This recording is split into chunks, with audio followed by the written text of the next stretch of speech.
Welcome to our forum discussion on the roots of prejudice.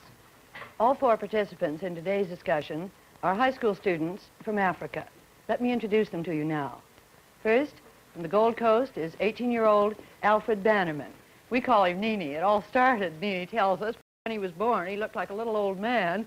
And Nini is a term of respect for an old man. We still call him Nini, and he considers it a term of respect. From Nigeria, Mohamedou Liman, 18 years old.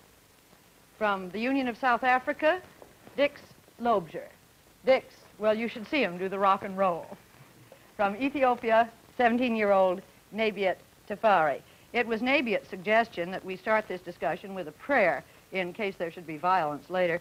What you heard was Nabiet from Ethiopia giving a prayer in the Ge'ez language.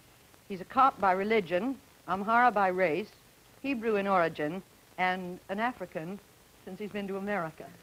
How should we start this discussion on prejudice? Would it be unfair to ask each of you what your own prejudices are? How about you, Nabi? Actually, I'm prejudiced against the Italians, and I have been prejudiced against the Mohammedans. Since I arrived here, I have developed some new prejudices, and I never felt that I was a Negro till I came to this country. Why? Because my tutor in the monastery told me that I was not a Negro, but I was a sunburned Hebrew. You mentioned that you have prejudices against Mohammedans. I am a Mohammedan, and I have prejudices against Christians, too, in southern Nigeria. Look, you said you have prejudices against Christians in southern Nigeria. Is that particularly because they are Christians? I'm a Christian myself, but I have no prejudice against Mohammedans. I rather prejudice against whites. But why have you got prejudice against the whites in the Gold Coast? I think it's a sort of this kind. At first, I was not prejudiced against whites anyway. I was prejudiced against fellow Africans because I had some opportunities which some of the Africans didn't get. I was brought up in a city. I lived the Western way. I dressed the Western style, and I did everything Western. And so I was looking down upon fellow Africans who live in the villages, in the rural areas. As I developed, I started getting some political ideas. Especially, I'm very much interested in the problem in South Africa. We hear quite often about how the blacks are treated there, how everything goes on there. And for instance, everybody knows that we get good friendship and peace in the world through games like the Olympic Games and those kinds of games. But everybody knows that the team from the Union of South Africa has not got a single African, which means the people in South Africa think of themselves as superior beings. And this thing gives me more ideas just to be prejudiced and discriminate against the whites. And so I'd like you to explain to me some of the policies of the apartheid system and the basic idea to the logical conclusion.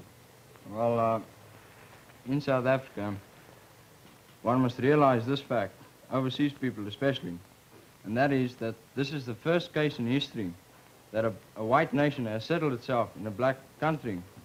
In the whole of Africa, there are 190 million Africans, 190 million Negroes. Yes, yes. And in Southern Africa, there are almost 3 million white people. That means less than 3%. Now, in South Africa itself, the blacks outnumber the whites there by 4 to 1.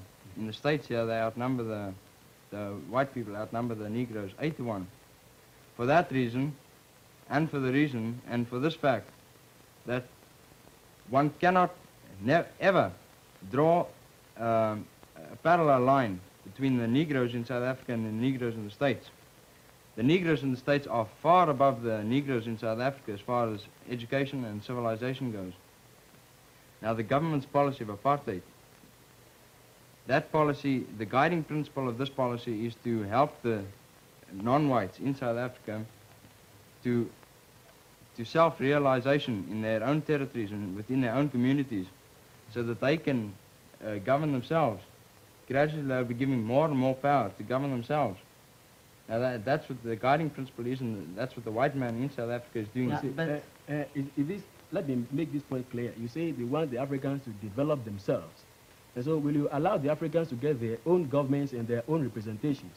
Or will you like to give them the rules and the laws by yourselves? No, we force them and do everything. We're not going to force them to do anything. No, the point is, I know that in South Africa you have a government. And there is not a single African in the government. There are 9 million Africans as against 2 million whites. Why is it that there is not a single African in the government of South Africa? Well, they're nine representatives for the... But, I mean, how can 9 Englishmen or 9 Europeans represent 9 million Africans? How can they know their problems and their ideas? These people are Africans. You believe in separateness. The Africans separate and the whites separate. Well, how then can it happen that you get whites representing Africans in ideas since they are separate? I don't think that is fair either. Since the people in the House of Representatives, do you call it that? That's right. They are supported by the taxes paid by the natives, aren't they? No, just a minute. There, you've gone altogether wrong. If South Africa was to subsist on the taxes that the Bantu in South Africa pay, then South Africa would drop just like that. Then, okay. on what do they support? What supports them? What? The House of Representatives, or the people in the government, the officials? That's the 2.5 million white people that are supporting themselves and the overwhelming black population. 12 million black people. It's those 2.5 million to 3 million white people that are supporting the lot. Could you just explain how they are able to support themselves and how they are able to support? You mean the white people? Yeah, and how they are able to conduct this development without the assistance of the natives? Because they've got the Western idea of working, and they've developed that country. Oh, I see. They've developed that country through the Africans working. I know that the whites in South Africa went down there because of wealth. It was through the gold rush and all those things that happened that, I mean, we got white men in South Africa. And so they went down there purposely to use the Africans as tools for their own benefit. Isn't that? When the white men went down there, they never even knew a black man existed down there. When the white man landed at the bottom of the Cape in 1652, the black people in South Africa hadn't even moved over the northern boundary of the Union of South Africa. Yes. I know these people would like to get these sociological ideas just to get around the question. So far as I know, the people in South Africa are a nomadic tribe by career or by profession. They are headsmen who move with their cattle all around the belt. Nowadays, even in the olden days. Okay. It might happen that they were living down south, but because of their profession, they happened to live up north. Because in those days, there were warring tribes which were waging wars against each other. And so you cannot say that the land is yours. Everybody knows that Africa is for Africans. And when we think of Africans, we think of blacks. That's how I know.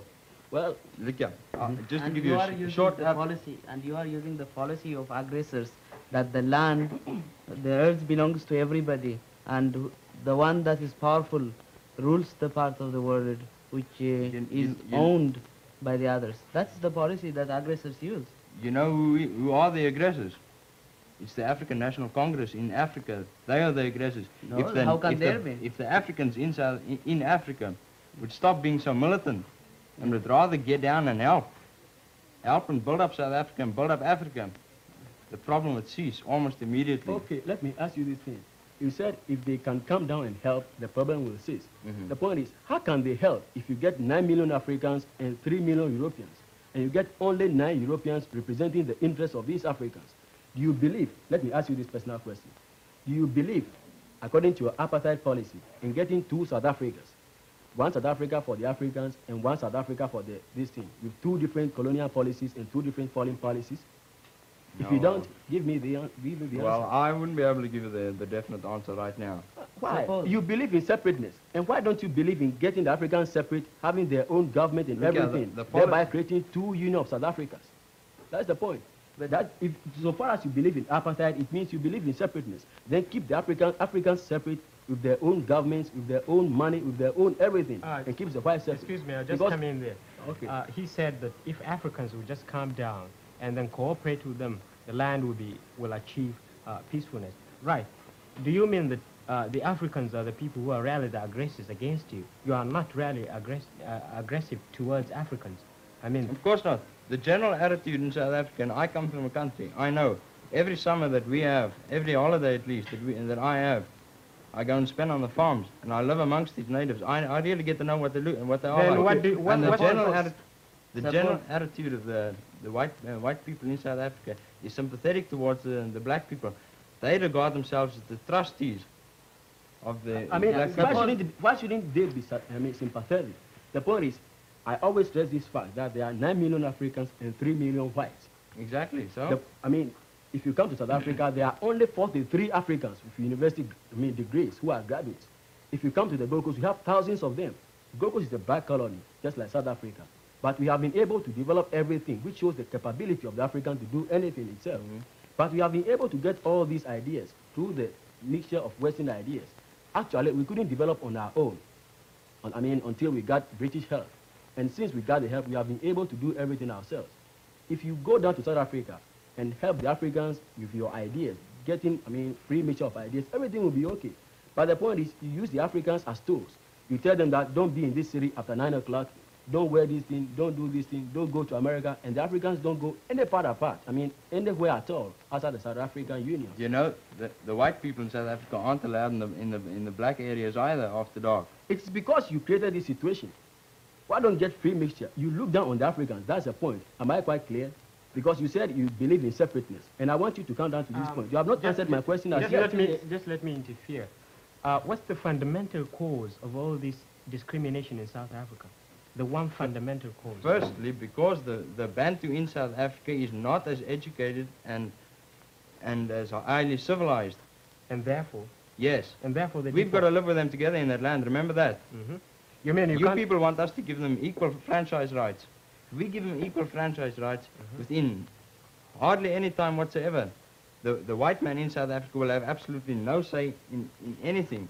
But you have been in this case, you don't have any choice. Suppose now you think that if the society of the white and the society of the blacks is mixed, it will be quite dangerous for you because these people are not as civilized as the white. Exactly. Suppose these people are kept in separation, and you educate them, and the government, I think, believes within the 20 years they will be of the same standard as the white. And this means that you are giving them help mechanically, and unless you mix with them, if they are as good as you, then they will say, get away, who cares for you? Yeah. You must realize the fact that they will do so because you were not exchanging ideas for developing these people in terms of friendship. But that's exactly what we're doing. No. The black man and the white man in South Africa are working together. No. There's constant contact between the ministers and the Bantu. No, but yes. How can 9 white men get the interest of 9 million Africans? That's the point. If you get the Africans there in the government themselves, it's not just they 9. Can be able. It's not just 9 men, and it's not the 9 million black people aren't just sitting there and waiting for the government to do something for them. They're governing themselves. They got local governments already. Yes. And they're getting more and more local government. Answer this question for me. I was asking you a personal question, if you don't mind. The point is, you believe in separateness. Yes, you believe that if you keep the Africans separate, entirely separate, and the whites entirely separate, you can be able to live in South Africa? Again, you mustn't take this idea of separateness or apartheid too literal. It doesn't mean that's fenced around and blacks live there and whites live there. That's how it is. Oh, no, if you go to South Africa, tell me this thing. You come near Johannesburg. Africans are not allowed to be in Johannesburg after 9 o'clock. Am I quite clear? Is it true? No, it's not. Is it not true? In Johannesburg, after dark, yes, it's just those hooligans that walk around there. After dark, any self-respecting Bantu or white person won't venture out of doors. Okay. Come to this point. If you go to the railway station, are not the same as you think of them. There may be the minority. I've been in contact with them all the time since I've grown up. I know what they're like. But how far does the government make use of those who are educated, for example? They're going back to help educate and uplift their people. No, they are not going back. The point is, you try to educate these Africans to go back and help their people. Exactly. And that is where I tell you that there are only 43 Africans with university degrees. How can these 43 Africans go back with their Western ways and Western everything to this African society and help the people? The people will not understand them because you are turning back to primitivism in South Africa. And so when these people go down to the Africans don't, as it were, get them nicely. You're always talking about you can't learn to swim unless you get into the water. Yeah. Well, you can't start educating them unless you send those that are educated back to you ought to start educating them, for the 300 years that, South Africa has existed. We have been in the Gold Coast with Western contact for only 100 years. But if you come to the Gold Coast now, we are able to do everything ourselves. We are, at present, I'm sitting down equally with you. You can't, it's absolutely unrealistic and stupid to compare South Africa with the Gold Coast. Yes. There's absolutely no comparison whatsoever. But basically we are all Africans. Just let me finish. Oh, no. In South Africa, at least in the Gold Coast, there has never been enough white men there to constitute a nationhood. if the Gold Coasters at any time wanted to drive him out, and they drove him out, those white men have got England for their homeland. We in The only South thing I Africa know, the haven't only thing I got our know is, homeland, old according to boy. the partition of Africa and the scramble for Africa in 1884, all the white men came to Africa and they settled at the places which suit them best, according to health. If you go to South Africa, the climate is Mediterranean in certain places, so you see white men there. If you go to East Africa, it is tropical, but because of the highlands, I mean, it's relatively cooler, and so you see white men there. That's why you get the mama in East Africa. In the Gold Coast, it is jungle, mosquitoes and everything, and so the white men don't like to live in the Gold Coast. That's natural. And Nini, and excuse me, Navy, and Dix, I want to ask you this. Dix just said that there weren't enough white men in the Gold Coast. Would your point of view be that believing in separateness, you've kept yourself so separated from the white men in the Gold Coast that maybe your standard of living has... No, ma'am. We were just keeping, I mean, side by side with them. I tell you at first that if you come to the Gold Coast, through the contact with the whites, we have been able to develop. We can never develop on our own. That's the point. But we got Western ways and Western ideas and Western help. That's why we are, I mean, as equal to the whites now. I suppose it's a different case with countries on West Africa. You see, we in West Africa, we were brought under the British rule, but you can't compare that with the Union of South Africa, because the white went there to live and not to bring these people to a higher standard of living and to educate them and bring and allow them to realize the full significance of civilization. The Africans there, are they citizens? If they are citizens, why deny them these rights? We're not denying them the rights. Let me ask Mohamedou another question. You said at the beginning that you were Mohammedan, that Nini was Christian, that you had some prejudices against Christians. Yeah. Let me ask you a fairly frank question.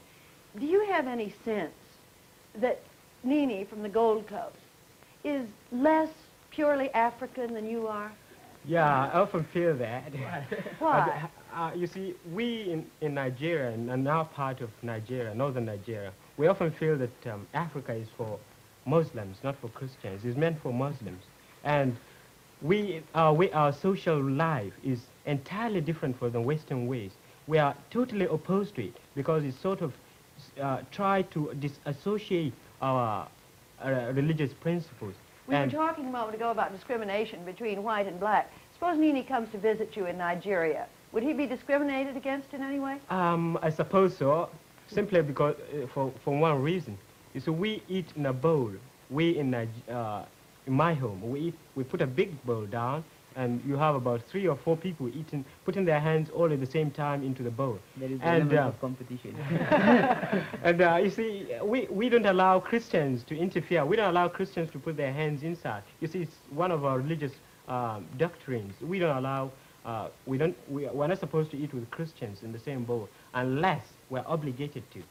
And so that's one of the things which you will... On this question of religion, I'd like to ask you one more thing.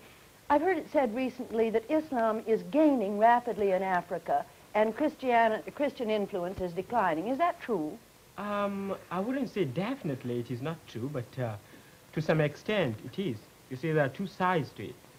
We have the Ahmadiyya movement in Nigeria. They come from Pakistan, and I think it originated about 1885. I don't know. I wonder if Nini would agree with you that Christianity is on the way. I disagree with him. The point is, Muslim teaches purely African, principles. That's the case. They had the Mohammedan influence in Africa, around about West Africa, in about 1,000 years ago. About some few centuries ago. But Christianity came down in Africa about 200 years ago. And through Christian influence, we are able to adopt Western ways of life and Western everything. And so more people like to adopt Christianity, whereby they try to become Western. Because most of the missionaries who come down there are Americans or Englishmen. And people like to follow the style because of singing and everything, because African likes music. You know, and so but you wouldn't say a person joins a religion simply because he finds it very easy or because he finds that he can conform his social customs to it. No. You follow it because you understand that it is a true religion and your spiritual understandings agree with it. No, what I'm trying to say is, I'm not saying that Western ideas are best to the African. I believe in African getting everything African. But the point is, we know and everybody knows that if you get some things African, they are sometimes bad. So I believe in getting Western ideas, and through Christianity, we are able to teach the people decent ways of life and different everything. For instance, Mohammedans will not eat with a Christian, which is bad. It doesn't bring peace to the world. But through Christianity, we are able to teach pure love and love for everything. But so more Africans like haven't you heard me? You have I said conception of Christianity. There are Orthodox Christians who don't allow to mix with Mohammedans. For example, I belong to a real Orthodox Christian religion known as the Copts, and there it says that its origin, of course, from Judaism also. It says that the animal must be properly slaughtered before you eat it, and if a Mohammedan has already slaughtered a sheep or a cow, for example, I will not eat with him. I'm sure there are infinite prejudices in your country alone between Amharas and Hebrews and Arabs. You do say your origin is Hebrew, do you not? And most of the Ethiopians are. We could talk for ages on that, but there's another question I want very much to ask all of you. That is, what had you heard about race problems in America before you came? Is our problem greater or less than you thought? I thought it was greater before I came. I mean, because of the nationalistic feelings in the Gold Coast, everybody is prejudiced against the whites because we want to get the best positions in the government. At present, we have it though, but I mean, in the olden days, we wanted to get them. And so we were always constant on the point to listen to some of these things which happen in America. About 70% of the news about America are concerning racial prejudice. Is that true in the Gold Coast, Dick? How much news, American news, is concerned? I'm sorry, in South Africa. Well, very little. Except the case like the recent Supreme Court case comes up, then that receives attention in the South African newspapers. But we realize what the position is here in the States, and we got a problem much, much bigger than ours back home. Was our problem greater than you thought it would be or less? Oh, I think it's bigger than I thought it would be. Because, well, I imagined when I came over here that all the Negroes were as well educated as the white people. And, well, that's not always the case, especially down south. And then I didn't expect to find them as concentrated in the south as they are. Have any of you had any experiences with segregation here in this country? Well, I've just got something quite insignificant. You know, people get to know that I'm a foreigner, and so they treat me differently. When I came at first, I tried to get an American haircut, appear in American clothes as best as possible and as much as possible, just for people to discriminate against me. And I've never had such an occasion. I've been trying to get it, but I mean, it seems as if I've been getting the best, actually. Much friendliness. Yes, ma'am. How about you, Navy? This is rather superficial, but I was living in one of the communities in New Jersey, which is a strictly white resident, and there I couldn't get a haircut for about 2 weeks because the white man don't know how to cut this type of hair. And one of the boys was joking to me that he said that the best engineers in the United States are working hard to design an instrument that will be of some use to cut this hair. Then that's not discrimination. Well, this is another sort of discrimination because United States is a business country, and if they discourage their customers by means of types of hair, then they are defeating their own purpose. I found a little bit of segregation, forms of segregation at any rate, and that is, well, I was speaking to residents in New Jersey, well, they were teachers, and they told me that although it's officially prohibited by law, there are what they call gentlemen's agreements, whereby a Negro cannot obtain land or buy property in a white man's area.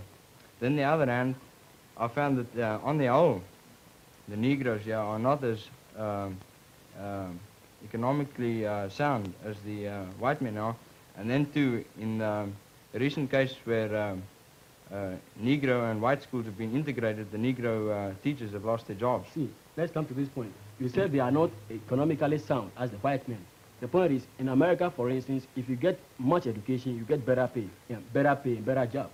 If you deny the Negro opportunities to go to college, how do you expect them to get better qualifications, to occupy the better jobs, and get better pay for the houses? That's the point. I'm now getting some of these facts from the papers. I every day read about the problem which is happening down in Alabama, and I see quite a lot of those things. Those are some of the experiences of segregation that I've seen in America now.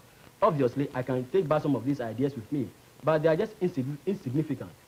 As I said at first, I've met with friendliness in America, but in certain aspects too, I see some of these things, you see. That's the point. Think of the education first. I believe in education. Do you know something? In South Africa, Last year, we spent $42 million on educating the Bantu there, and 3/4 of that was paid by the white people. 40% of the Bantu school children are going to school, and the literacy rate in the Union of South Africa now amongst the Bantu is 27.7, and within the next 20 years, it'll be 100% literacy. Why is it that then? Why is it that, then, that we have not got a delegate who is African for the whole year that we have been operating this forum? I'm sure that next year a white man is going to come here as a delegate for the Union of South Africa, though there are 9 million South Africans who are Africans. So don't think of this thing as something like literacy. I know that the literacy rate in South Africa is 16%, but No, the 27%. But the point is, the Africans just get the elementary education in the African quarters, which is fit for nothing but unskilled labor. To sum up a little bit, Nini, what's the best thing your government can do, the most significant thing to help attack this problem? At present, we are not yet fully self-government. We do everything ourselves in the government. But the last point is defense and external affairs. Great Britain is controlling this. And the moment we become independent, we can prove to the outside world that the African can rule himself and the black can govern himself. And so What I would you think say that's to your the only government, thing. Dick? The government must definitely apply this policy of apartheid more firmly and more thoroughly, and apply it and carry it out more rapidly than it's done in the future. There's a final question I'd like to ask you. Since the population of the world, the percentage between white and non-white is roughly what it is here, I'm sure Dix and I are wondering when the 3/4 of the human race that is not white gets political power. What are you going to do to the whites? Segregate them? Well, if we practice segregation, then we will be as bad as the white. So what we will do is we'll allow them to mix with us, and in the meantime unite ourselves like that we did in the Bandung conference. Well, listen to me. When Mr. Thurgood Marshall, the attorney to Miss Lucy, when he came down from Alabama to New York, this is what he said. He said that sometimes Negro organizations and individual Negroes, through their help to save the white man, so become a little bit tired. And so I think probably that's our mission. To save the white man's yes, soul. just to save the white man's soul. Thank you, Nini. I'm sorry that's all the time we have. Thank you all. Next week, we'll continue the discussion with 4 other students on the roots of prejudice. Until then, we must bid you goodbye.